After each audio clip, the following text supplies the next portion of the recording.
Diana, Akbar Aryo Prayudi, dan Stella Putri. Materi presentasi pada siang hari ini yaitu teori belajar dan pembelajaran. Langsung saja kepada kelompok presentator, dipersilakan untuk memaparkan. Baik, terima kasih moderator. Izinkan saya untuk presentasi pada bagian pertama, yakni di pengertian belajar. Tentunya teman-teman udah tahu nama saya ya di sini. Nama saya Akbar Aryo Prayudi dengan NIM 2002-164-02-021. Baik, dalam proses pendidikan, belajar merupakan salah satu bagian yang tak terpisahkan ya teman-teman. Kalau kita lihat di layar, pengertian belajar menurut Ihsana pada tahun 2017-18, belajar adalah suatu aktivitas di mana terdapat sebuah proses dari tidak tahu menjadi tahu, tidak mengerti menjadi mengerti, dan tidak bisa menjadi bisa untuk mencapai hasil yang optimal. Belajar merupakan salah satu kebutuhan hidup manusia yang penting dalam upaya mempertahankan hidup dan mengembangkan diri. Pentingnya setiap individu dalam belajar ialah kunci untuk pengembangan pribadi, profesional, dan sosial. Dengan belajar, individu dapat mencapai tujuannya, keterampilan, dan memperoleh pemahaman tentang yang diperlukan untuk sukses dalam berbagai bidang kehidupan. Jadi tujuan dari belajar itu seperti yang saya ucapkan tadi itu ya teman-teman. Kemudian kita beralih di slide selanjutnya, yakni teori belajar. Secara umum terdapat 4 macam teori belajar, yakni belajar behavioristik, teori belajar kognitif, humanistik, dan teori belajar konstruktivistik. Dengan memahami berbagai teori ini, kita dapat memiliki wawasan yang cukup mengenai bagaimana manusia memperoleh pengetahuan, mengembangkan keterampilan, dan memperoleh pemahaman tentang dunia sekitar mereka melalui teori yang akan kita pelajari tersebut. Baik, saya akan menjelaskan tentang dua teori di sini, yakni teori belajar behavioristik dan teori belajar kognitif ya. Belajar kognitif. Teori belajar behavioristik juga dikenal dengan teori belajar perilaku, karena analisis yang dilakukan pada perilaku begitu tampak dan terukur. Menurut teori behavioristik, belajar adalah perubahan tingkah laku sebagai akibat adanya interaksi antara stimulus yang disebut dengan rangsangan dan respon yang disebut dengan tanggapan. Teori ini memandang individu sebagai makhluk yang reaktif, yang memberi respon terhadap lingkungannya, dan memandang bahwa belajar merupakan perubahan tingkah laku. Jadi di teori belajar behavioristik ini, seseorang dianggap telah belajar jika ia telah mampu menunjukkan perubahan tingkah laku. Sebagai akibat adanya interaksi antara stimulus dan respon, sehingga dapat kita pahami bahwa belajar merupakan bentuk dari suatu perubahan yang dialami peserta. Oleh karena itu, apa yang diberikan guru itu merupakan stimulus, dan apa yang diterima oleh murid dari guru itu disebut responden. Dari keduanya itu sifatnya adalah jelas dan terukur antara stimulus dan responden. Ciri-ciri teori belajar behavioristik bisa kita lihat di layar. Yang pertama yaitu mementingkan pengaruh lingkungan atau yang disebut dengan environmental. Kemudian yang kedua, mementingkan bagian-bagian elementaris. Yang ketiga, mementingkan peranan reaksi atau respon. Yang keempat, mementingkan mekanisme terbentuknya hasil belajar. Yang kelima, mementingkan hubungan sebab akibat pada waktu yang lalu. Yang keenam, mementingkan pembentukan kebiasaan. Yang terakhir yaitu ciri khusus dalam pemecahan masalah dengan mencoba dan gagal, trial and error. Seperti yang saya sebutkan tadi, inti dari teori belajar behavioristik, kalau di makalah itu tertulis banyak ya teman-teman, tapi kita ambil salah satunya yaitu seseorang dianggap telah belajar sesuatu jika ia telah mampu menunjukkan perubahan tingkah laku. Baik, adapun kelebihan dan kelemahan teori belajar behavioristik. Yang pertama yaitu teori ini cenderung mengarahkan peserta didik untuk berpikir linier, tidak kreatif dan tidak produktif. Kemudian yang kedua, pandangan teori ini bahwa belajar merupakan proses pembentukan atau shaping, yaitu membawa peserta didik menuju atau mencapai target tertentu, sehingga menjadikan peserta didik untuk tidak bebas berkreasi dan berimajinasi. Jadi mereka itu bebas ya teman-teman jika mengikuti teori behaviorisme, itu merupakan kelebihannya. Kemudian yang kedua yaitu kelemahan dari teori behaviorisme. Dari teori ini tidak mampu menjelaskan situasi belajar yang kompleks sebab banyak variabel atau hal-hal yang berkaitan dengan pendidikan. Belajar yang tidak dapat diubah menjadi sekedar hubungan stimulus dan respon. Kemudian yang ketiga, teori ini tidak mampu menjelaskan alasan-alasan yang mengacaukan hubungan antara stimulus dan respon. Tidak dapat menjawab hal-hal yang menyebabkan terjadinya penyimpangan antara stimulus yang diberikan oleh responnya. Selanjutnya yaitu teori belajar kognitif. Teori belajar ini mementingkan proses belajar daripada hasil belajarnya. Dari aliran kognitif ini mengatakan bahwa belajar tidak sekedar melibatkan hubungan antara stimulus dan respon, tetapi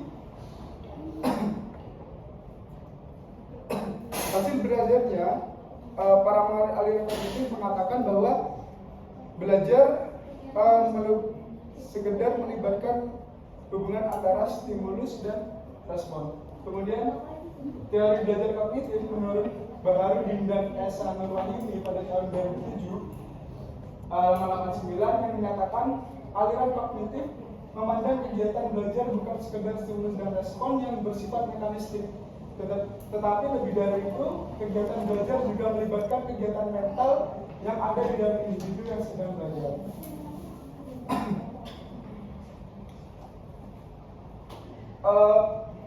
Kita lihat di prinsip-prinsip teori belajar kognitif. Menurut Dr. Randes Bambangwarsita pada tahun 2008 yang menyatakan tentang prinsip-prinsip dasar kognitivisme.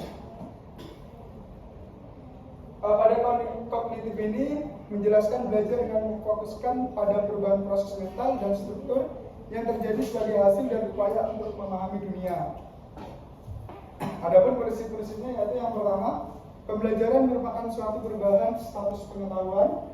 Kemudian yang kedua, peserta didik merupakan peserta aktif di dalam proses pembelajaran. Kemudian yang ketiga, menekankan pada pola pikir peserta didik. Yang keempat, berpusat pada cara peserta didik mengingat, memperoleh kembali dan menyimpan informasi dalam ingatannya. Yang kelima, menekankan pada pengalaman belajar dengan memandang pembelajaran sebagai proses aktif di dalam diri peserta didik. Yang keenam, menerapkan reward and punishment. Yang ketujuh, hasil pembelajaran tidak hanya tergantung pada informasi yang disampaikan guru, tetapi juga pada cara peserta didik memproses informasi tersebut. Kemudian tahap-tahap dalam teori belajar kognitif, yaitu ada 4 tahap di sini. Yang pertama yaitu tahap sensori motor. Tahap ini biasanya itu dari lahir sampai kurang lebih umur 2 tahun.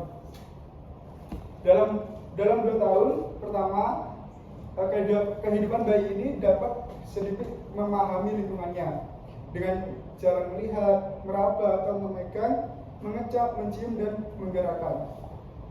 Dengan kata lain, mereka mengandalkan kemampuan sensorik serta motoriknya. Kemudian yang kedua, tahap pra-operasional, kurang lebih umur 2 tahun hingga 7 tahun.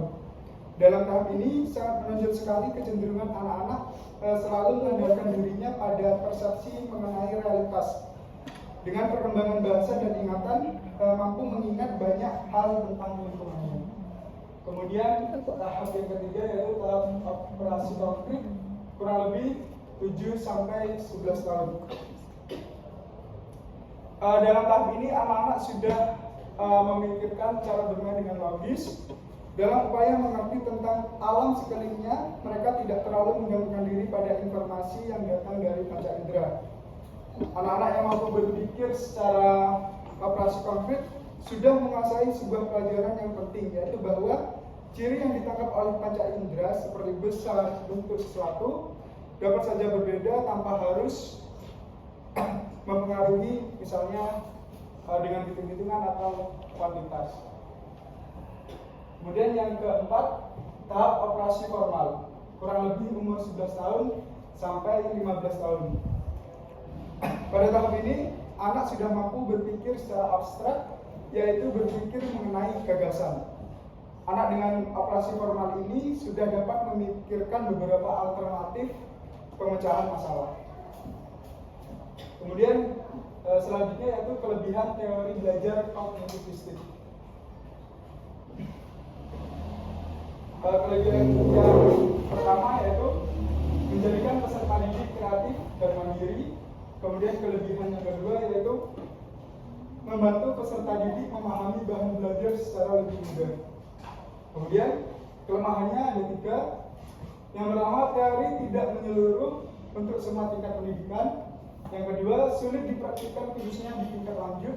Yang ketiga, beberapa prinsip seperti inteligensi sulit dipahami dan pemahamannya masih belum tuntas. Baik, itu saja dari saya. Sekian, terima kasih. Wassalamualaikum warahmatullahi wabarakatuh. Selamat datang di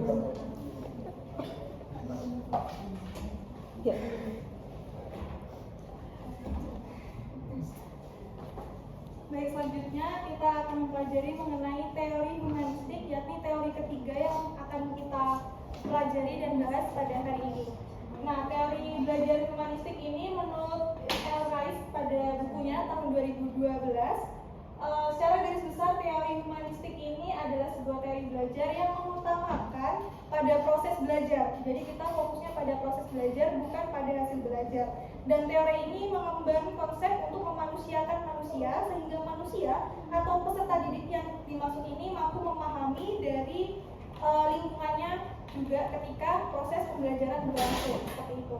Adapun prinsip belajar teori humanistik ini, yang pertama, manusia atau peserta didik itu mempunyai belajar alami. Jadi mereka itu bisa belajar pada hal-hal yang ada di sekitar kita. Kemudian belajar yang kedua, prinsipnya adalah belajar signifikan terjadi apabila materi pelajaran dirasakan murid atau peserta didik mempunyai relevansi dengan maksud tertentu. Yang ketiga, belajar yang menyangkut perubahan di dalam persepsi mengenai dirinya. Jadi pembelajaran ini juga memiliki dampak pada diri seorang peserta didik.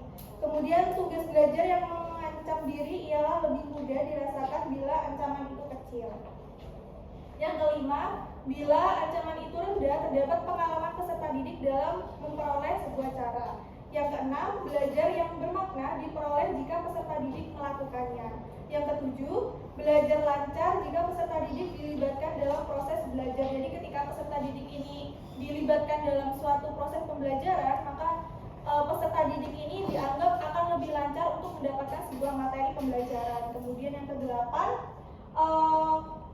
belajar yang melibatkan peserta didik seutuhnya dapat memberi hasil yang mendalam. Jadi ketika dampak tersebut bisa dirasakan oleh peserta didik, otomatis akan istilahnya lebih nangkep gitu oleh peserta didik tersebut. Kesembilan, kepercayaan pada diri pada peserta didik itu ditumbuhkan dengan membiasakan untuk mawas diri. Yang ke-10, belajar sosial adalah belajar mengenai proses belajar. Jadi memang dalam proses pembelajaran kita akan mempelajari tentang proses tersebut. Kemudian ada pun ciri-ciri teori belajar humanistik. Yang pertama, adanya pendekatan humanisme dalam pendidikan menekankan pada pengembangan positif. Jadi memang dalam proses pembelajaran ini kan kita fokusnya untuk perkembangan positif pada peserta didik, dan tidak mungkin dalam proses pembelajaran kita akan mengembangkan sesuatu yang negatif seperti itu. Ciri-ciri yang kedua, pendekatan yang berfokus pada potensi manusia untuk mencari dan menemukan kemampuan yang mereka punya dan mengembangkan kemampuan tersebut. Yang ketiga, belajar dianggap berhasil jika peserta didik memahami lingkungannya dan dirinya sendiri. Yang keempat, tujuan para pendidik adalah membantu peserta didik untuk mengembangkan dirinya, yaitu membantu masing-masing individu untuk mengenal diri mereka sendiri sebagai manusia. Jadi memang fokusnya itu terhadap diri peserta didik. Yang ciri-ciri yang kelima adalah peserta didik harus mampu mengarahkan dirinya sendiri dalam kegiatan belajar mengajar sehingga mengetahui apa yang sedang dipelajari. Jadi tidak hanya asal belajar, yang penting pembelajaran selesai, itu tidak seperti itu. Kemudian ciri-ciri yang keenam adalah pendekatan humanisme menekankan pentingnya emosi atau perasaan, komunikasi terbuka, dan nilai-nilai yang dimiliki oleh setiap peserta didik. Slide selanjutnya. Implikasi teori belajar humanistik, di sini peran guru dalam pembelajaran humanistik adalah menjadi fasilitator bagi para peserta didik, sedangkan guru memberikan motivasi, kesadaran mengenai makna belajar dan kehidupan peserta didik.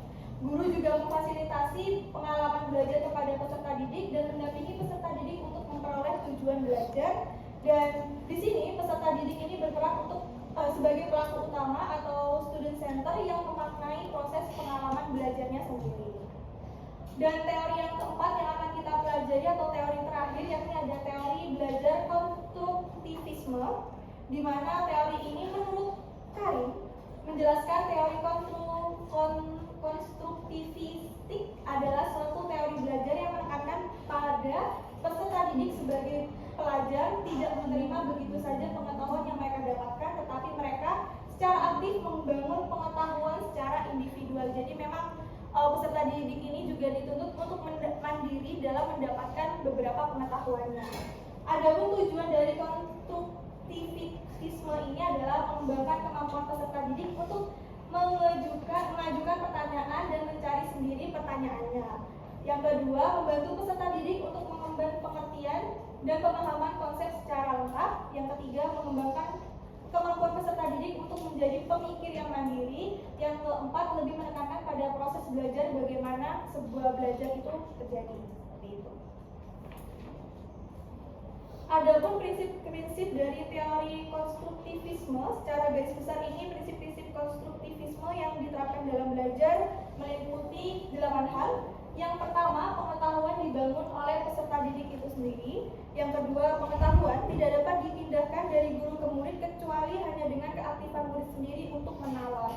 Yang ketiga, murid aktif mengkonstruksi secara terus-menerus sehingga selalu terjadi perubahan konsep ilmiah. Yang keempat, guru sekedar membantu menyediakan syarat dan situasi agar proses konstruksi belajar lancar. Yang kelima, menghadapi masalah yang relevan dengan peserta didik. Yang keenam, struktur pembelajaran seputar konsep utama tentunya sebuah pertanyaan. Jadi pertanyaan ini yang akan mengembangkan bagaimana teori belajar yang sedang terjadi atau sedang berlangsung ketika proses pembelajaran. Yang ketujuh, mencari dan menilai pendapat peserta didik. Yang kedelapan, menyesuaikan kurikulum untuk menanggapi anggapan peserta didik. Dan ini sangat diperlukan dalam pembelajaran, di mana sekarang kan proses pembelajaran ini kebanyakannya aktif itu kan memang kalau bisa itu dari siswanya, dan pembelajaran konstruktivisme ini sangat cocok dengan penerapan materi tersebut. Slide selanjutnya. Adapun proses belajar teori konstruktivisme adalah secara konseptual proses belajar jika dipandang dari pendekatan kognitif, bukan perolehan informasi yang berlangsung satu arah dari luar ke dalam diri peserta didik, melainkan sebagai pemberian makna oleh peserta didik kepada pengalamannya melalui proses asimilasi dan akomodasi yang bermuara pada pemutakhiran struktur kognitifnya.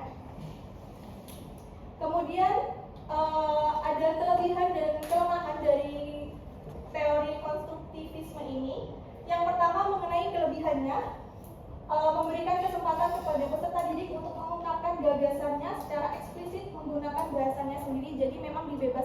kepada siswa tersebut dalam menyampaikan argumennya, pendapatnya, ataupun hal-hal yang sedang dipikirkannya. Jadi memang peserta didik itu diberikan tempat yang sangat leluasa untuk menyampaikan pendapatnya. Yang kedua, peserta didik terdorong untuk membedakan dan memadukan gagasan tentang fenomena yang menantang peserta didik. Yang ketiga, mendorong peserta didik berpikir kreatif, imajinatif, mendorong refleksi tentang model dan teori, mengenalkan gagasan-gagasan pada saat yang tepat. Yang keempat, memberikan kesempatan kepada peserta didik untuk mencoba gagasan baru agar peserta didik terdorong untuk memperoleh kepercayaan diri. Jadi kalau misalkan peserta didiknya itu sudah diberikan wadah, sudah diberikan tempat, otomatis itu akan melatih sisi kepercayaan diri dari seorang peserta didik. Yang kelima, memberikan kesempatan peserta didik untuk mengidentifikasi perubahan gagasan mereka seperti itu. Kemudian kelemahan dari teori konstruktivisme ini, yang pertama, peserta didik mengkonstruksi pengetahuannya sendiri. Jadi tidak jarang bahwa hasil konstruksi peserta didik ini tidak cocok dengan hasil konstruksi para ahli sehingga menyebabkan miskonsepsi. Dan ini pun sangat diwajarkan karena kan setiap peserta didik tidak semuanya pengetahuannya itu dimiliki secara lengkap, dan tujuan dari teori ini adalah untuk mencari jalan keluar bersama seperti itu. Kemudian konstruktivistik menarikkan agar peserta didik membangun pengetahuannya sendiri. Hal ini pasti membutuhkan waktu yang lama dan setiap peserta didik memerlukan penanganan yang berbeda-beda karena memang setiap peserta didik atau siswa ini memiliki kemampuan intelektualnya yang berbeda juga. Dan situasi dan kondisi setiap sekolah ini tidak sama karena tidak semua sekolah memiliki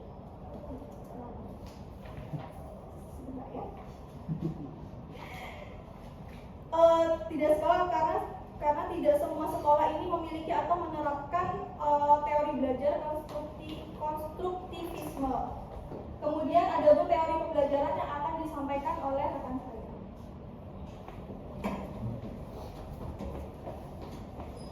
Selanjutnya adalah teori pembelajaran. Teori pembelajaran ialah proses interaksi peserta didik dengan pendidik dan sumber belajar lainnya di suatu lingkungan belajar. Pengertian pembelajaran menurut Darsono tahun 2000, sebuah proses interaksi antara guru dan peserta didik di mana tujuannya untuk mengubah tingkah laku peserta didik menjadi lebih positif. Selanjutnya. Nah, di sini ada prinsip belajar. Prinsip belajar yang pertama adalah perubahan perilaku. Perubahan perilaku belajar itu ditandai dengan ciri fisik, ciri-ciri perubahan yang spesifik, antara lain itu ada 8. Yang pertama, perubahan yang disadari. Perubahan yang disadari itu terjadi secara sadar atau disengaja oleh individu yang bersangkutan. Yang kedua, bersifat positif, yakni itu menunjukkan perubahan itu menunjukkan ke arah yang kemajuan. Yang ketiga, bertujuan dan terarah. Individu melakukan kegiatan belajar pasti memiliki tujuan, baik untuk jangka pendek maupun jangka panjang. Yang keempat, berkesinambungan. Belum.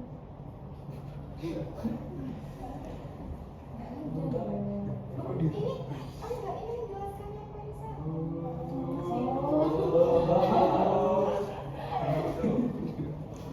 Yang keempat itu berkesinambungan. Artinya bertambahnya pengetahuan atau keterampilan yang dimiliki oleh individu itu merupakan kelanjutan dari pengetahuan atau keterampilan yang dimiliki sebelumnya, Yang kelima itu bersifat fungsional.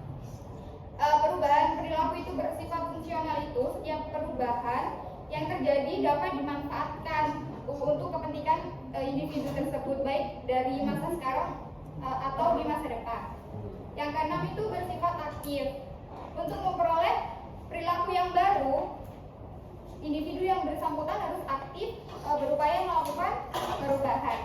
Yang ketujuh bersifat permanen. Perubahan perilaku yang diperoleh dari proses belajar cenderung menetap dan menjadi bagian yang melekat dalam dirinya. Yang kedelapan, perubahan perilaku secara menyeluruh.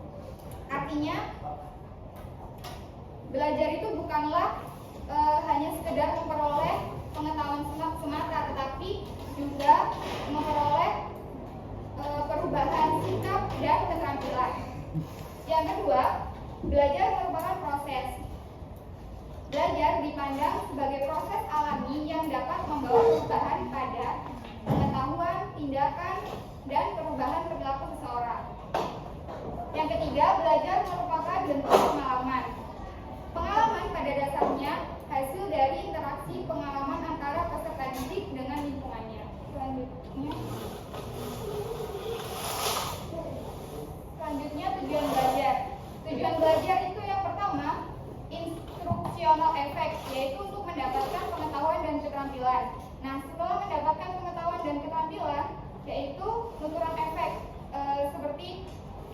diri atau individu mampu berpikir kritis, kreatif, bersikap terbuka dan demokratis, dan lain sebagainya. Selanjutnya dijelaskan oleh Selanjutnya mengenai faktor yang mempengaruhi belajar siswa. Yang pertama terhadap sikap terhadap belajar. Nah, sikap ini merupakan kemampuan berpikir penilaian tentang sesuatu yang membawa diri sesuai dengan penilaian. Adanya penilaian tentang sesuatu mengakibatkan terjadinya sikap menerima atau menolak dan juga mengabaikan. Siswa memperoleh kesempatan belajar, meskipun demikian siswa dapat menerima, menolak dan mengabaikan kesempatan belajar tersebut. Yang kedua mengenai motivasi belajar. Nah, motivasi belajar ini kekuatan mental yang mendorong terjadinya proses belajar. Menurut Brocky tahun 2004 menyatakan bahwa motivasi belajar lebih mengutamakan respon kognitif, yaitu kecenderungan siswa untuk mencapai aktivitas akademis yang bermakna dan bermanfaat serta mencoba untuk mendapatkan keuntungan dari aktivitas tersebut. Yang ketiga, kondisi siswa. Kondisi ini meliputi jasmani atau rohani yang dapat mempengaruhi motivasi belajar siswa. Seorang siswa ini yang sedang sakit, lapar, atau marah-marah itu akan mengganggu konsentrasi belajar siswa. Yang keempat, mengolah bahan belajar. Mengolah bahan belajar adalah kemampuan siswa untuk menerima isi dan cara memperoleh ajaran sehingga menjadi bermakna bagi siswa. Yang kelima, menyimpan perolehan hasil belajar. Menyimpan perolehan hasil belajar ini merupakan kemampuan menyimpan isi pesan dan cara perolehan pesan. Kemampuan menyimpan tersebut dapat berlangsung dalam waktu pendek maupun dalam jangka waktu yang lama. Yang keenam, menggali hasil belajar yang tersimpan. Nah, hal ini adalah proses mengaktifkan pesan yang diterima. Dalam hal pesan baru, maka siswa akan memperkuat pesan dengan cara mempelajari kembali atau mengaitkannya dengan materi-materi sebelumnya. Yang ketujuh, kemampuan berprestasi atau unjuk hasil belajar. Nah, hal ini merupakan suatu puncak dari proses belajar. Pada tahap ini, siswa membuktikan keberhasilan belajar dan siswa juga dapat menunjukkan bahwa ia telah mampu memecahkan tugas-tugas belajar atau mentransfer hasil belajar atau berbagi ilmu yang sudah disampaikan oleh gurunya. Yang kedelapan, rasa percaya diri siswa. Nah, keinginan mewujudkan rasa percaya diri itu bertindak dan berhasil. Dari segi perkembangan, rasa percaya diri dapat timbul berkat adanya pengakuan dari lingkungan. Dalam proses belajar diketahui bahwa dalam proses pembelajaran ini tuh diketahui oleh beberapa guru ataupun sesama teman. Yang kesembilan, kebiasaan belajar. Dalam kegiatan sehari-hari ditemukan adanya kebiasaan belajar yang kurang baik, seperti belajar pada akhir semester, belajar tidak teratur, atau menyia-nyiakan kesempatan belajar. Hal ini dapat mempengaruhi kebiasaan belajar pada siswa. Yang ke-10, cita-cita siswa. Nah, dalam rangka tugas perkembangan, pada umumnya setiap anak memiliki suatu cita-cita dalam hidup. Cita-cita merupakan motivasi intrinsik dari pemikiran siswa. Tetapi ada kalanya gambaran yang jelas tentang tokoh teladan bagi siswa belum ada. Akibatnya, siswa hanya berperilaku ikut-ikutan sesama teman. Selanjutnya, mengenai faktor eksternal yang berpengaruh pada proses belajar siswa ataupun faktor-faktor ini berangkat dari luar, dari kemampuan dari luar siswa, eksternal. Ya. Yang pertama guru sebagai pembina belajar siswa. Nah, sebagai pendidik memusatkan perhatian kepada pribadi siswa ini khususnya berkenaan dengan kebangkitan belajar. Menurut Sujana tahun 2008 mengatakan bahwa dalam pengajaran atau proses belajar mengajar, guru memegang peran sebagai sutradara sekaligus aktor. Artinya guru mempunyai tugas dan tanggung jawab merencanakan dan melaksanakan melaksanakan pembelajaran di sekolah. Yang kedua, metode mengajar. Metode mengajar adalah suatu cara atau jalan yang harus dilalui di dalam mengajar. Metode ini sangat mempengaruhi belajar di sekolah atau kegiatan belajar mengajar. Yang ketiga, prasarana dan sarana pembelajaran. Nah, sarana ini meliputi gedung sekolah, ruang belajar, lapangan olahraga, ruang ibadah, ruang kesenian, atau peralatan-peralatan yang digunakan dalam pembelajaran tersebut. Sarana pembelajaran sedangkan sarana adalah buku pelajaran, buku bacaan, alat, dan fasilitas laboratorium sekolah atau berbagai media pengajaran yang lain. Yang keempat, lingkungan sosial siswa di sekolah. Siswa-siswi di sekolah membentuk suatu lingkungan pergaulan yang dikenal sebagai sosial siswa. Dalam lingkungan sosial tersebut ditemukan adanya kedudukan atau peranan tertentu. Menurut Budi Ningsih tahun 2005 mengatakan bahwa pengaturan lingkungan belajar sangat diperlukan agar anak mampu melakukan kontrol pemenuhan kebutuhan emosionalnya. Yang kelima, pengertian orang tua. Nah, orang tua ini sangat berpengaruh bagi pembelajaran siswa karena setiap siswa itu mempunyai latar belakang keluarga yang kita tidak tahu bagaimana kondisinya. Yang keenam, relasi antar anggota keluarga. Relasi antar anggota keluarga ini sangat penting karena relasi orang tua dengan anaknya itu mempunyai keterkaitan yang dapat mempengaruhi belajar anak. Yang ketujuh, suasana rumah. Suasana rumah dimaksudkan sebagai situasi atau kejadian-kejadian yang sering terjadi di dalam keluarga di mana anak berada dan belajar di rumah tersebut. Suasana rumah yang gaduh atau ramai tidak akan memberi ketenangan kepada anak untuk melakukan aktivitas belajar. Yang kedelapan, keadaan ekonomi keluarga. Jika anak hidup dalam keluarga yang miskin, kebutuhan pokok anak akan terpenuhi, akibatnya kesehatan anak terganggu sehingga belajar anak dapat terganggu. Yang kesembilan, kegiatan siswa dalam masyarakat. Hal ini dapat menguntungkan terhadap perkembangan pribadinya. Jika siswa ambil bagian yang terlalu banyak, maka belajarnya akan terganggu. Yang terakhir, teman bergaul.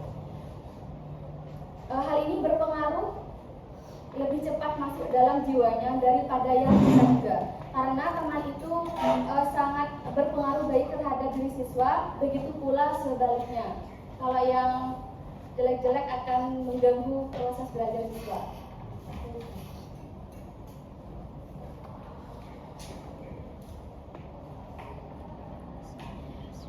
Selanjutnya, masalah-masalah dalam belajar siswa.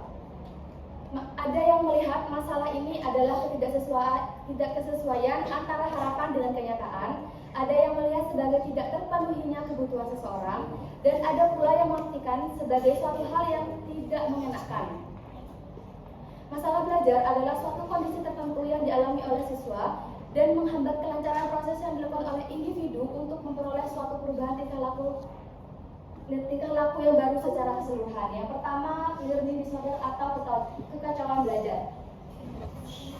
Hal ini keadaan di mana proses belajar seseorang terganggu karena timbulnya respon yang bertentangan sehingga hasil belajar dicapai lebih rendah dari potensi yang ia miliki.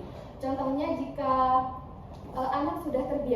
siswa sudah terbiasa dengan olahraga yang keras seperti karate, tinju, ataupun yang berat-berat gitu, yang mempunyai kekuatan yang sangat kuat, mungkin akan mengalami kesulitan jika ia belajar menari balet ataupun yang lemah gemulai gitu. Yang kedua, learning dysfunction atau proses belajar tidak berfungsi dengan baik. Nah, gejala ini adalah proses belajar yang dilakukan siswa tidak berfungsi dengan baik. Meskipun siswa tersebut tidak menunjukkan adanya subnormalitas mental, gangguan alat indera, ataupun gangguan psikologis lainnya. Contohnya, siswa yang memiliki postur tubuh yang cocok menjadi atlet basket ataupun menjadi paskibra, namun karena tidak berlatih atau tidak mengikuti kegiatan tersebut, mereka tidak akan menguasai atau mempunyai kemampuan tersebut. Yang ketiga, underachiever atau potensi intelektual di atas normal tetapi prestasinya belajar tergolong rendah. Maksudnya ini adalah siswa yang memiliki tingkat potensi intelektual yang tergolong di atas normal tetapi prestasi belajarnya itu tergolong rendah. Contoh, siswa yang telah dites kecerdasannya dapat menunjukkan tingkat kecerdasan tergolong sangat unggul, yakni IQ seperti 130 sampai 140. Namun prestasi belajarnya biasa-biasa saja atau malah sangat rendah. Yang keempat, slow learner. Slow learner atau lambat belajar. Kan bahasa Indonesia masih. Hal ini membutuhkan waktu yang lebih lama dibandingkan kelompok siswa yang lain karena setiap siswa itu memiliki kemampuan atau pengingatnya itu berbeda-beda. Yang terakhir, learning disabilities atau ketidakmampuan belajar. Nah, hal ini mengacu pada gejala di mana siswa tidak mampu belajar atau menghindari belajar sehingga hasil di bawah di bawah intelektual. Contohnya seperti anak yang mempunyai keistimewaan yang sekolahnya itu berbeda dengan kita, yang sekolahnya itu sudah mempunyai berbeda dengan kita, itu seperti sekolah luar biasa. Yang terakhir, kesimpulan dari materi yang telah kelompok 2 sampaikan. Dalam proses pendidikan, teori belajar dalam pembelajaran memiliki peran yang sangat signifikan dalam menentukan bagaimana pengajaran dilakukan dan bagaimana peserta didik memperoleh pengetahuan dan keterampilan. Oleh karena itu, pemahaman yang komprehensif terhadap berbagai teori belajar dan pembelajaran menjadi sangat penting bagi pendidik, baik dalam merancang kurikulum, menyusun materi pembelajaran, maupun mengelola proses pembelajaran di dalam kelas. Sekian dari kelompok 2 yang dapat saya sampaikan. Saya ucapkan terima kasih. Wassalamualaikum warahmatullahi wabarakatuh. Waalaikumsalam warahmatullahi wabarakatuh. Dari kelompok 2, selanjutnya saya buka sesi tanya jawab dengan 2 termin. Masing-masing termin terdiri dari 3 penanya. Untuk audiens yang ingin bertanya, hendaknya angkat tangan terlebih dahulu, kemudian sebutkan nama, NIM, dan kelompok. Dipersilakan bagi yang ingin bertanya.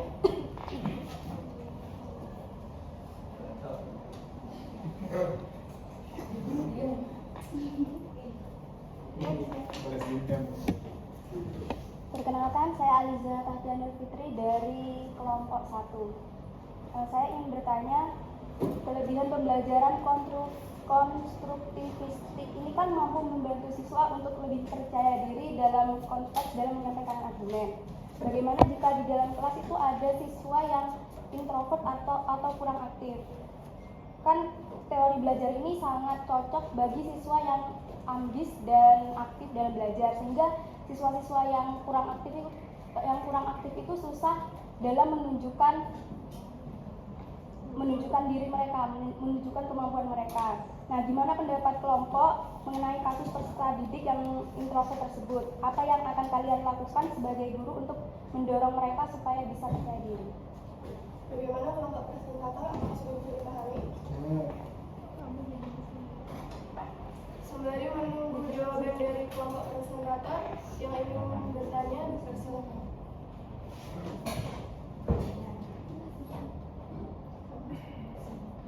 Perkenalkan, saya Monika, izin bertanya kepada kelompok 2. Ya, Dari kelompok berapa?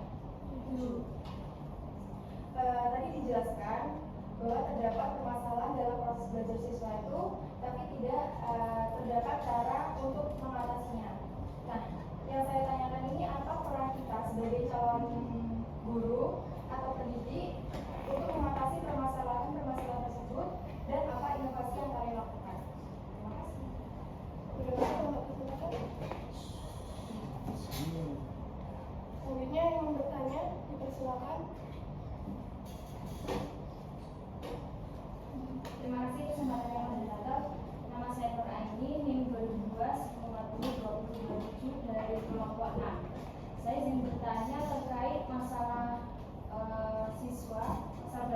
siswa. Di 5 poin yang terakhir tadi dijelaskan oleh Mas Saja. Saya ingin bertanya pada poin ketiga, yaitu yang under given itu ya. Nah, yang ingin saya tanyakan itu kenapa siswa itu bisa IQ-nya tinggi tapi prestasi belajarnya rendah? Karena tadi yang dijelaskan kan hanya pengertiannya saja. Kemudian bagaimana cara atau treatment yang diberikan oleh guru kepada siswa yang mempunyai masalah yang seperti itu? Itu saja pertanyaan dari saya. Terima kasih.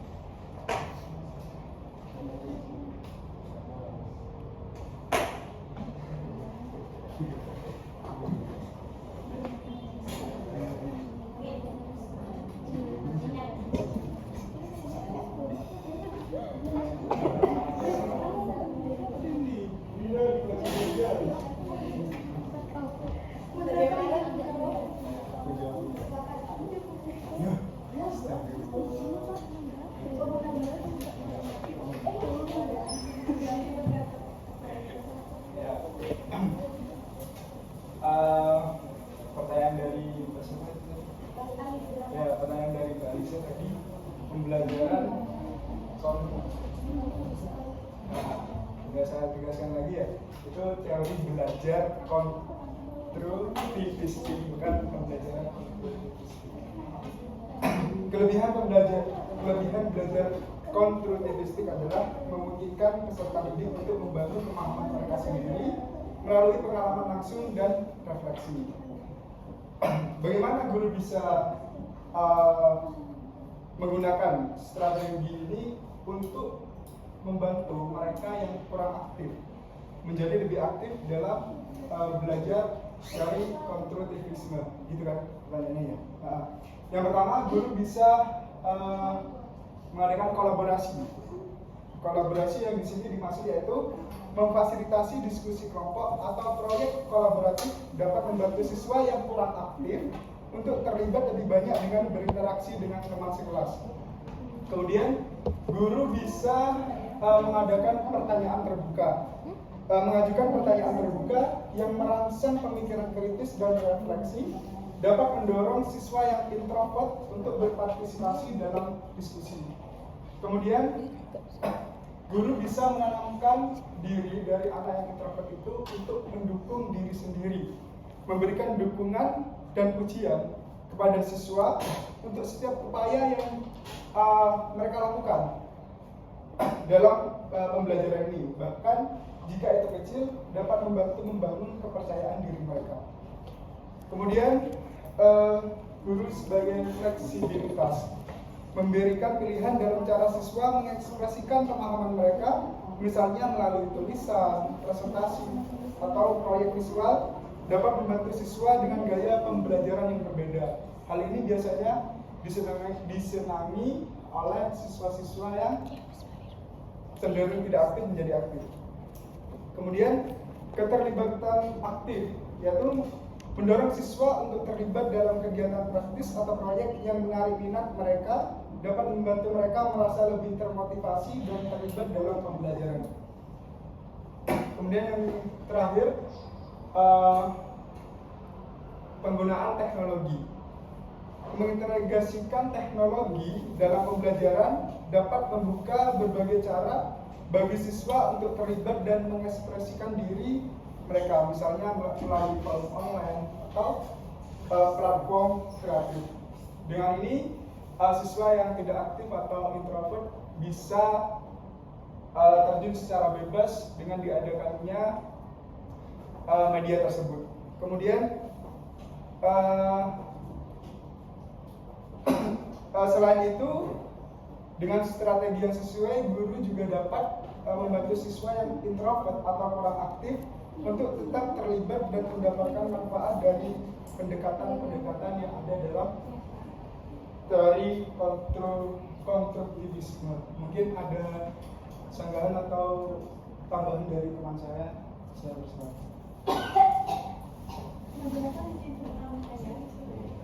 Baik, di sini saya akan menambahkan jawaban dari Mas Akbar untuk pertanyaan dari Aliza tadi mengenai bagaimana jika di dalam sebuah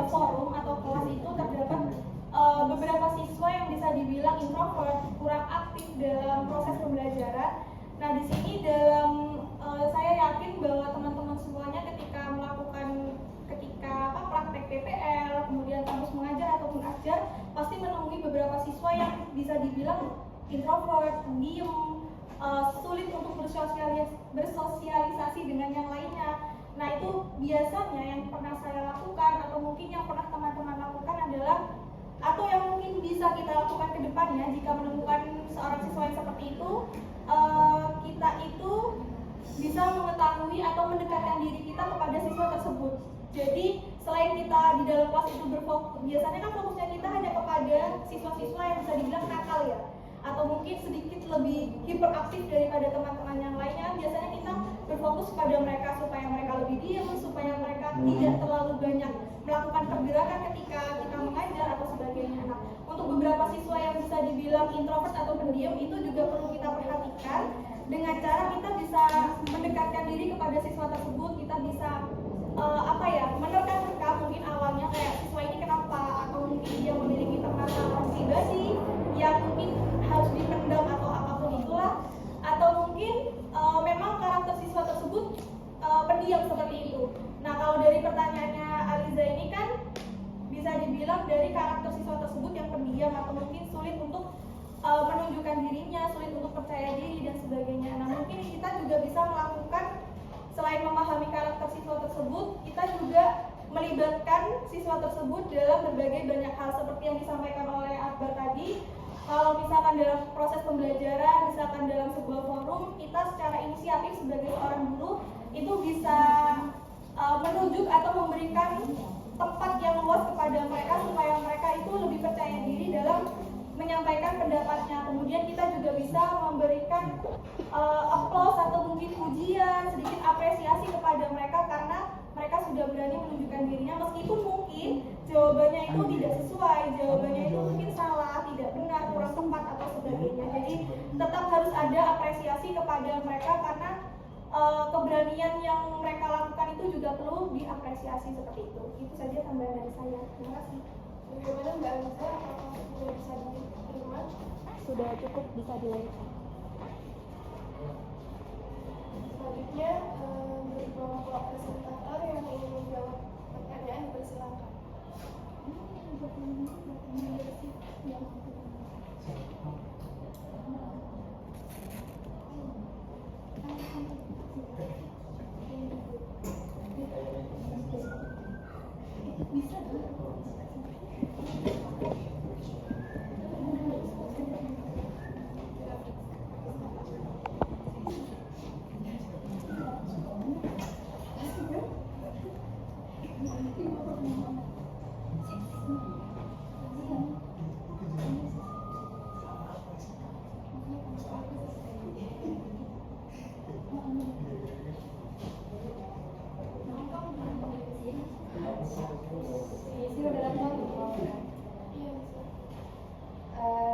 Sini saya mau jawab pertanyaan dari saudara Risma.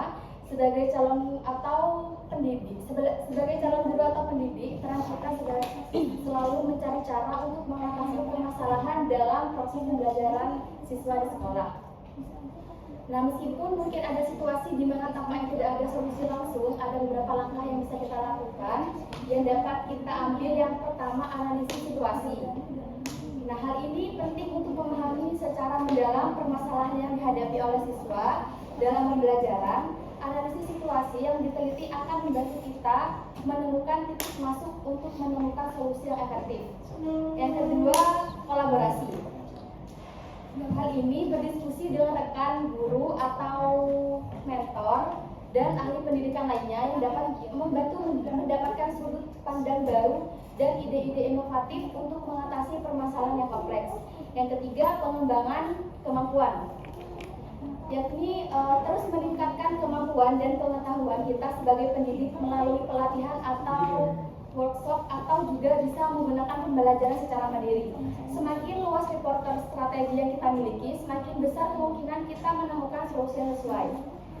Nah, yang keempat, pendekatan personalisasi, yaitu mengenali kebutuhan dan gaya belajar masing-masing siswa dapat membantu kita menyesuaikan pendekatan belajar secara individual untuk memaksimalkan potensi yang dimiliki oleh siswa.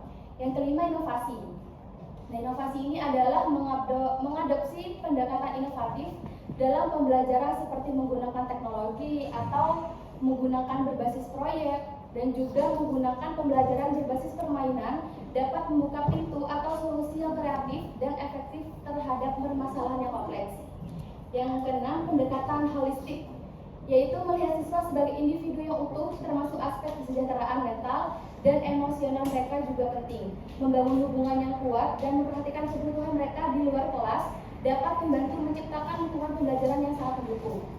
Nah, sebagai contoh dalam inovasi ini, mungkin kita dapat mengembangkan program pembelajaran terstruktur yang menyediakan dukungan tambahan bagi siswa yang mengalami kesulitan dalam pembelajaran, seperti program mentoring atau bimbingan belajar, ataupun juga menggunakan media-media pembelajaran seperti permainan atau game yang membuat siswa itu lebih berminat lagi untuk melakukan kegiatan belajar mengajar.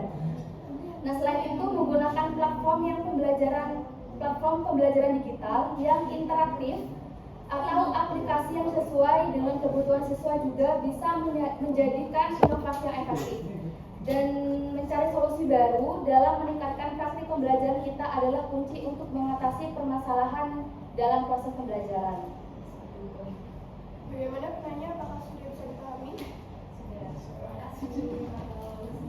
Ngerti. Selanjutnya tersisa satu pertanyaan yang belum terjawab dari pertanyaan dari Nur Aini. Menjawab pertanyaan dari Nur Aini. Faktor yang menyebabkan anak itu memiliki IQ tinggi tetapi prestasinya kecil, kurang dari IQ-nya. Ada beberapa faktor. Ada beberapa faktor. Yang pertama, kurangnya motivasi. Yang pertama itu kurangnya motivasi. Yang kedua, kurangnya keterampilan studi. Yang ketiga, tantangan personal. Yang keempat, ketidakcocokan dengan metode pembelajaran. Yang kelima, ketidaksesuaian kurikulum dan juga mungkin kurang percaya diri dari siswa tersebut, dari kemampuan siswa tersebut. Bisa jadi ketidakpercayaan diri itu dari mungkin ya dari satu kelas itu ada yang merasa nggak suka sama dia, terus jadinya dia itu terpendam, kayak tertekan, minder, jadinya nggak bisa mengungkapkan kemampuan itu. Nah, untuk mengatasi peran BK, orang tua dan siswa itu guru, BK, guru mata pelajaran atau wali kelas, dan orang tua itu sangat dipentingkan, sangat dibutuhkan. Yang pertama, mungkin BK yang dari sekolah. Yang pertama itu BK, konseling individual sebagai layanan dan responsif untuk mengetahui keadaan pribadi peserta didik. Jadi yang pertama, BK, peserta didik konsul kepada BK.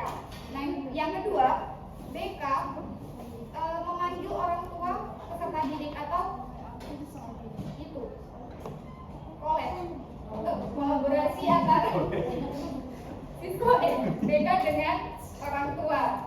Yang ketiga, kolaborasi antara guru BK dan guru mata pelajaran. Nah, yang keempat, komitmen dari semua kolaborasi tadi, BK, guru wali kelas atau guru mata pelajaran, orang tua, peserta didik.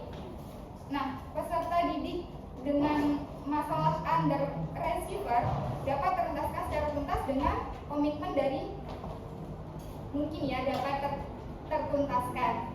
Potensi peserta didik dapat tumbuh secara optimal dan berprestasi. Jadi harus ada komitmen dari ketiga pihak itu. Ya, ketiga pihak. Nah, terima kasih. Bagaimana penanya, apakah ada tambahan atau sanggahan? Bukan saya. Mana ini? Sanggar. Belum ada. Dari saya pribadi sudah cukup. Terima kasih penjelasannya. Katanya itu ada mari. Itu karena kelompok Anda. Bukan kelompok saya. Baik, sudah terjawab semua ketiga pertanyaan dari audiens. Selanjutnya saya buka sesi termin kedua dengan 3 penanya. Yang ingin bertanya jangan lupa menyebutkan nama, NIM, dan kelompok. Ingat? Perkenalkan, nama saya Robisatul Inas Al-Mariha, NIM 206210402116.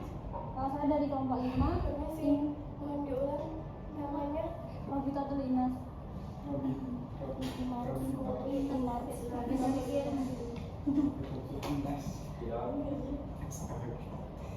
Izin bertanya terkait teori humanistik.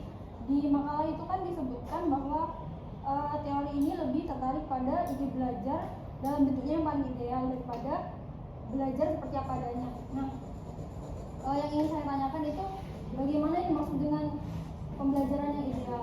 Lalu bagaimana contohnya dalam hal inovasi pembelajaran? Terima kasih. Bagaimana kelompok rencanakan? Yang terakhir apa? Contohnya Contohnya adalah inovasi ya.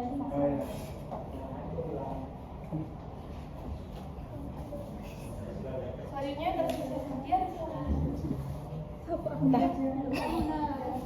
Maaf tidak bisa berdiri.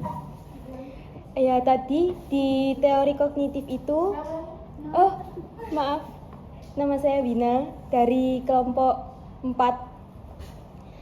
Saya izin bertanya, tadi di teori kognitif itu kalau nggak salah nomor 9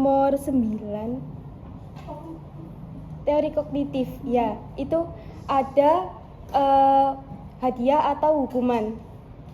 Nah, untuk yang hukuman itu menurut kelompok bagaimana bentuk atau contoh penerapan hukuman terhadap siswa yang sesuai dengan prinsip merdeka belajar pada masa sekarang ini. Bagaimana kelompok rencanakan? Apakah sudah bisa dipahami? Bisa. Selanjutnya tersisa 1 pertanyaan.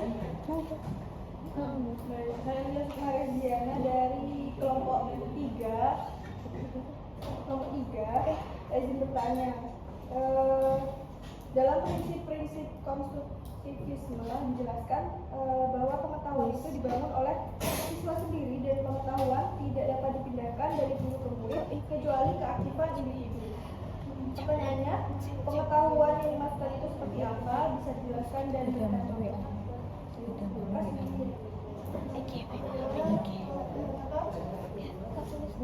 Iya.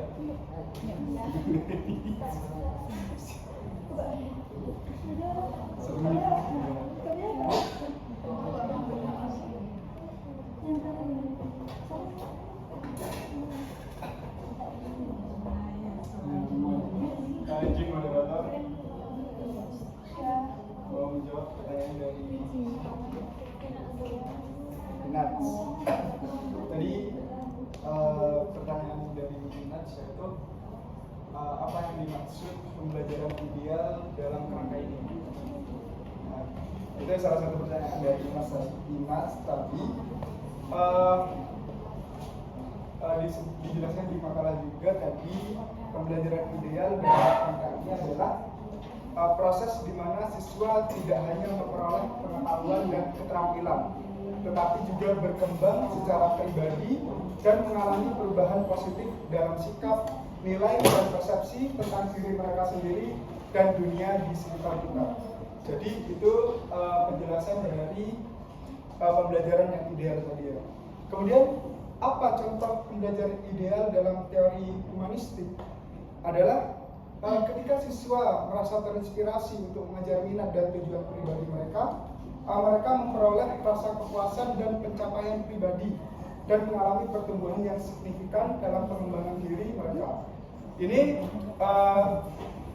kalau kita lihat di sehari-hari bisa terjadi pada konteks yang pertama, yaitu seorang siswa yang awalnya tidak tertarik, maksudnya seorang siswa yang awalnya tidak memiliki kepercayaan diri dalam berbicara di depan umum, tetapi melalui pembelajaran yang memberi ruang bagi ekspresi diri, dan mendukungnya untuk mengembangkan keterampilan berbicara, akhirnya menjadi percaya diri dan mampu menyampaikan pendapatnya dengan jelas dan tegas. Itu contoh yang pertama. Kemudian contoh yang kedua, seorang siswa yang awalnya tidak tertarik pada pembelajaran matematika, ini contoh yang terjadi pada konteks siswa.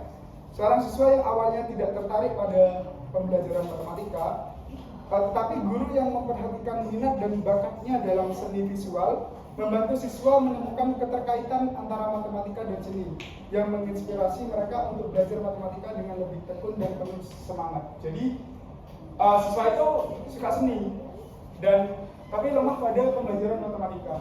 Jadi peran kita sebagai guru yaitu mengkolaborasikan hal tersebut sehingga siswa menjadi yang awalnya tidak mau menjadi mau untuk mendalami proses belajar tersebut. Terima kasih.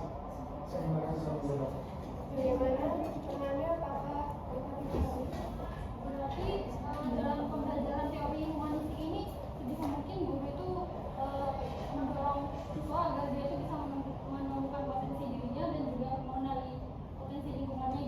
Iya, sesuai dengan tujuan dari humanistik tadi berbeda dengan behaviorisme ya, yang pembelajaran humanistik ini tidak belajar dengan apa adanya.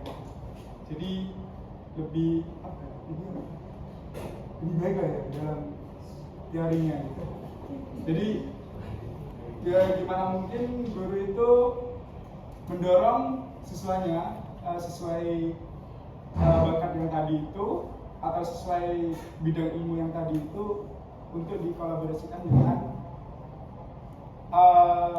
pembelajaran yang siswa itu tidak bisa, kurang lebihnya seperti itu.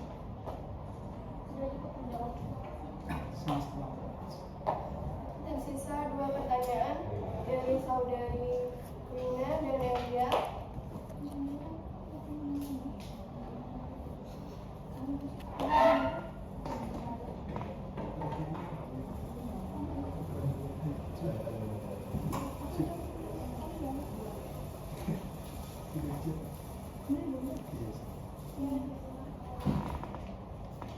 Baik, di sini saya akan menjawab pertanyaan dari Elia mengenai tadi disebutkan pada prinsip-prinsip teori konstruktivisme. Itu tadi kan ada bagian pengetahuan tidak dapat dipindahkan dari guru ke murid kecuali hanya dengan keaktifan murid sendiri untuk menangkap. Nah, mungkin yang dimaksud bagaimana sih maksudnya? Yang dimaksud dari pengetahuan itu tidak dapat dipindahkan dari guru ke murid. Nah, ini saya mencoba menjawab. Yang dimaksud adalah sebuah pengetahuan yang dimiliki oleh kita atau sebagai seorang guru itu tidak bisa langsung dipindahkan ke murid kita, karena kan proses pemahaman kita dan proses pemahaman dari siswa itu kan berbeda juga, dan di mana dalam proses pembelajaran ini seorang guru itu mengusahakan diri untuk bisa menyampaikan menyalurkan ilmu yang kita miliki kepada siswa kita. Nah, dalam proses ini itu tidak bisa langsung diserap oleh siswa tersebut. Oleh karena itu ada sebuah kalimat bahwa pengetahuan itu tidak dapat dipindahkan dari guru ke murid. Jadi memang ada prosesnya. Nah, dalam sebuah proses itu bisa dibentuk melalui proses pembelajaran yang dimana seorang guru itu tidak bisa langsung memberikan pengetahuannya kepada siswa kayak langsung gitu loh. Jadi melalui beberapa proses.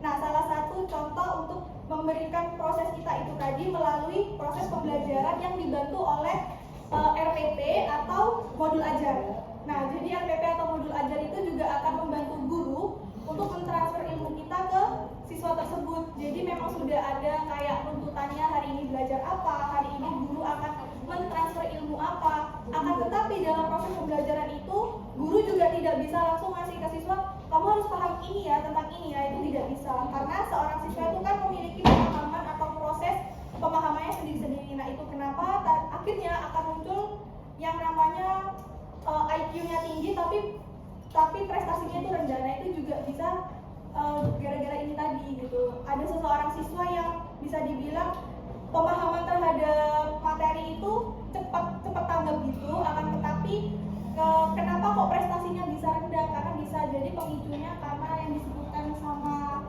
apa namanya? Sama Sela itu tadi, yaitu dari lingkungan, entah itu lingkungannya yang nggak suka karena siswanya itu terlalu aktif atau kayak gimana gitu.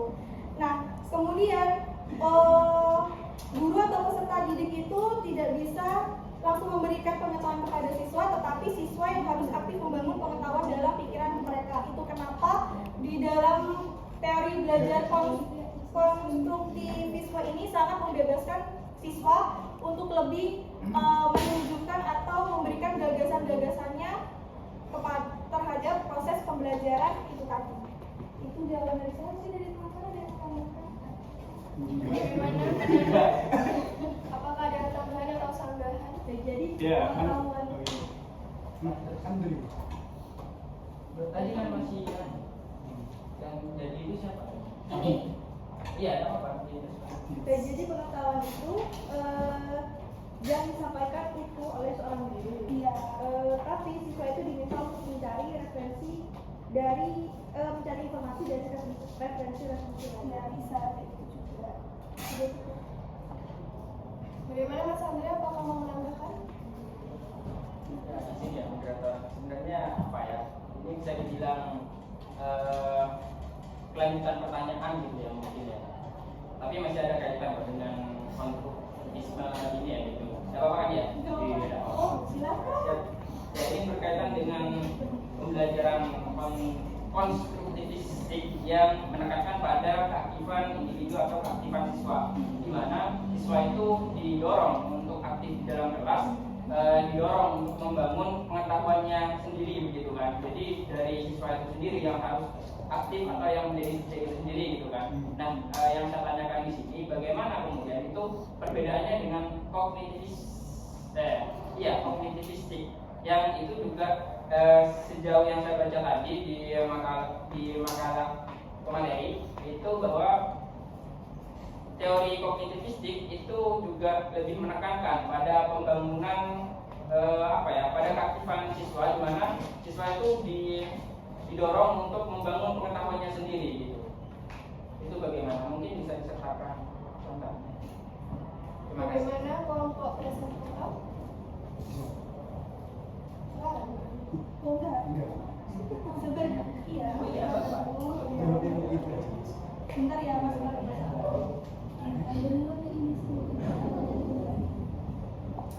Tersisa satu pertanyaan dari saudari Vina dan satu pertanyaan tambahan dari saudara Andi.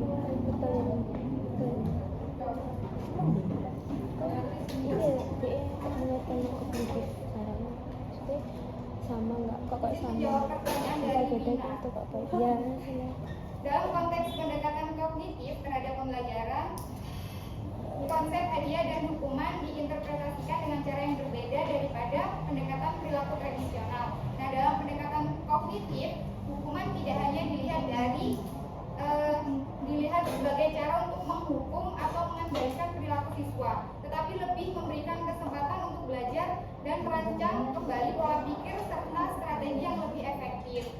Nah, dalam konteks Merdeka Belajar, di mana siswa diberi otonomi lebih dalam pengelolaan pembelajaran mereka sendiri. Nah, hukuman yang bisa diinterpretasikan itu seperti refleksi dan evaluasi diri. Nah, siswa diminta untuk merefleksikan tindakan mereka sendiri dan mengevaluasi dampak dari pilihan mereka. Seperti contoh, apakah tindakan saya membantu saya mencapai tujuan pembelajaran? Nah, atau bagaimana saya bisa belajar dari kesalahan saya? Jadi muncul pertanyaan dari si yang diberikan hukuman itu seperti itu. Yang kedua, seperti diberikan konsekuensi alami. Dalam Merdeka Belajar, siswa diberi tanggung jawab atas tindakan mereka sendiri. Jika mereka tidak memanfaatkan waktu belajar mereka dengan baik atau tidak memenuhi tanggung jawab mereka, konsekuensi yang dialami mungkin termasuk kurangnya pemahaman materi, hasil akademik yang buruk, bahkan rasa kekecewaan pribadi. Mungkin teman-teman saya akan menambahkan.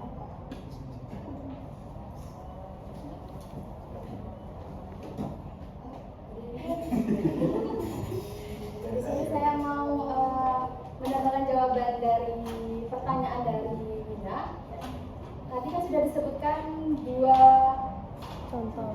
dua apa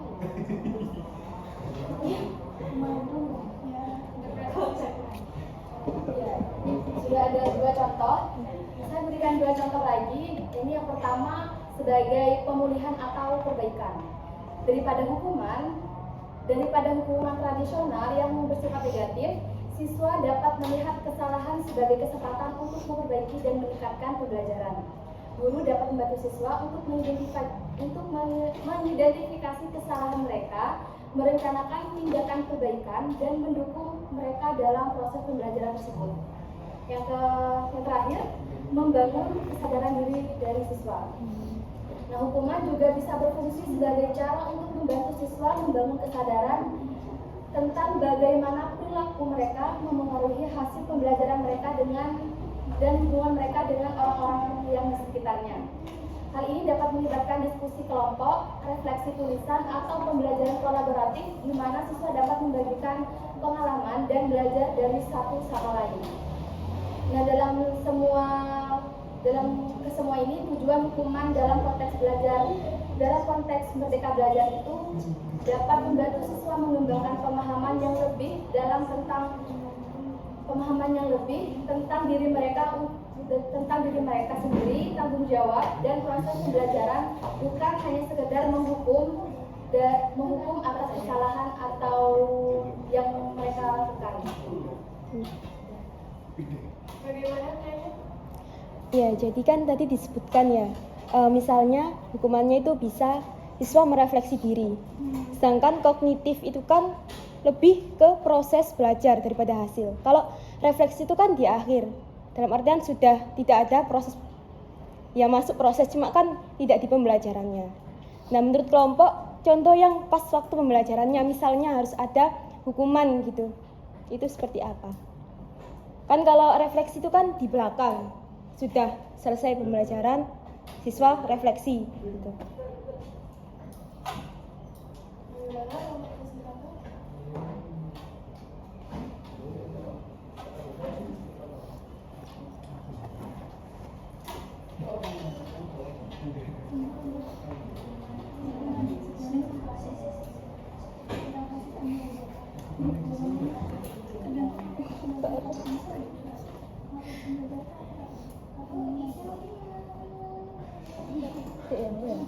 Ini nggak bisa.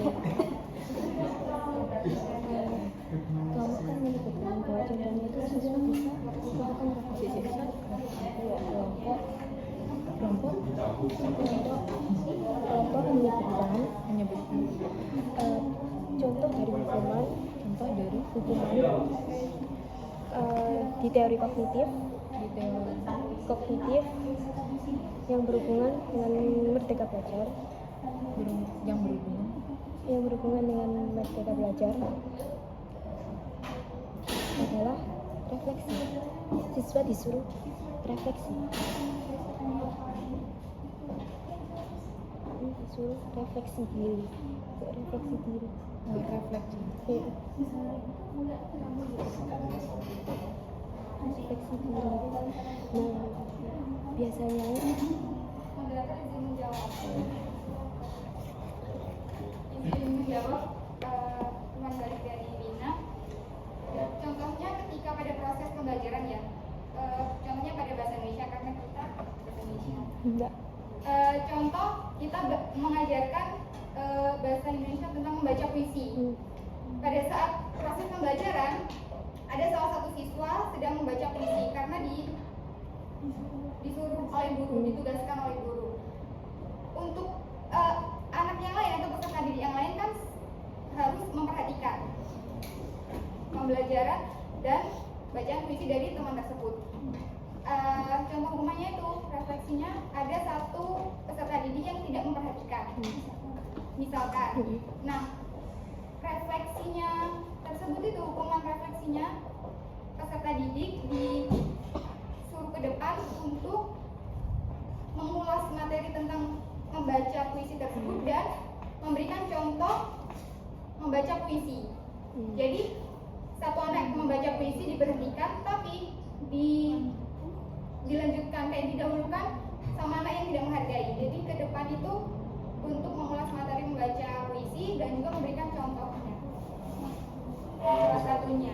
Oke. Mungkin pengambilan yang menambahkan. Seperti yang kita ketahui ya, kalau di dalam sekolah dulu tuh kayak hukuman tuh membersihkan WC atau membersihkan atau ngepel lantai atau bersihkan musola. Nah, jadi di dalam kurikulum mereka belajar ini kita tuh memberi arahan di mana hukuman ini tergantung dari proses pembelajaran yang kita lakukan di dalam kelas. Misal kayak tadi yang dicontohkan, misal mereka tidak terlalu memperhatikan atau main-main guyon-guyon dalam kelas, jadi mereka lebih apa ya namanya, agar mereka tuh jerak dan mereka tuh bisa memahami apa yang disampaikan sama temannya di depan. Bagaimana penanya? Ya mungkin sudah cukup. Terima kasih. Selanjutnya tersisa satu pertanyaan tambahan. Misalnya sambil kegiatan refleksi dengan bentuk usah kegiatan refleksi Izin moderator. itu dilakukan di Saya mau menjawab tambahan dari pertanyaan saudara Andre.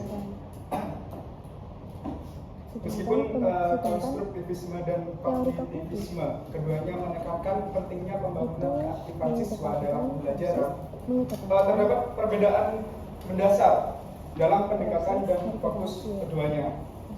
Jika pada konstruktivisme menekankan pada peran aktif siswa dalam membangun pengetahuan dan pemahaman mereka sendiri melalui pengalaman langsung, refleksi, dan interaksi dengan lingkungan mereka.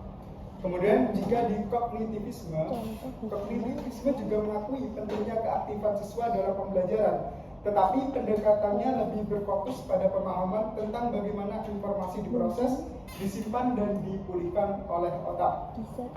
Jadi, meskipun keduanya menekankan keaktifan siswa dalam pembelajaran, konstruktivisme lebih menekankan pada peran aktif siswa dalam membangun pengetahuan mereka sendiri.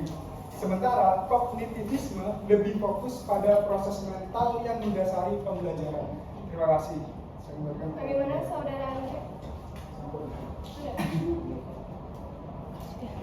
Sudah terjawab seluruh pertanyaan dari sesi 1 maupun sesi 2. Dari diskusi tadi dapat disimpulkan bahwa teori belajar dapat juga dikatakan sebagai pedoman dalam praktik pendidikan.